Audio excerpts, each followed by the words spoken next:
Welcome. If you love browsing Pinterest but find yourself a bit overwhelmed by constant chat notifications, you're in the right place. Today, we're diving into a super handy feature that lets you mute conversations until you're ready to jump back in.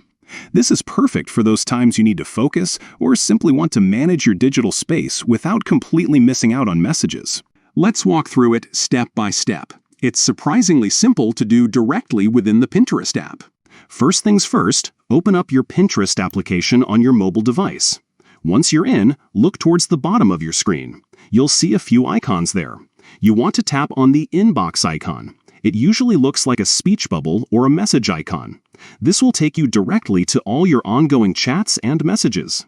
Now, once you're in your inbox, scroll through your conversations and select the specific chat you wish to mute.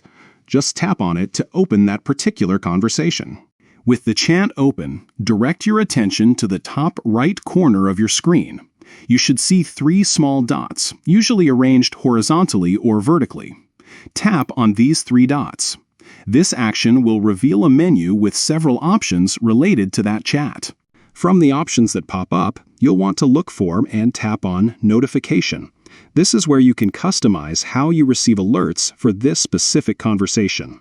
Finally, within the notification settings, you'll see a list of choices. To effectively pause notifications without deleting the chat, select Mute until I turn on. Tapping this option will immediately silence alerts from this conversation. What's great about Mute until I turn on is that it gives you complete control. The chat isn't gone, it's simply quiet. You won't get any pings or pop-ups from that conversation until you decide to manually unmute it. This means fewer interruptions while you're brainstorming new ideas, planning a project, or just enjoying some quiet browsing. You can always go back into the chat settings later and switch notifications back on whenever you're ready to re-engage. This little trick helps you maintain a more peaceful and productive Pinterest experience, allowing you to engage on your own terms. Give it a try.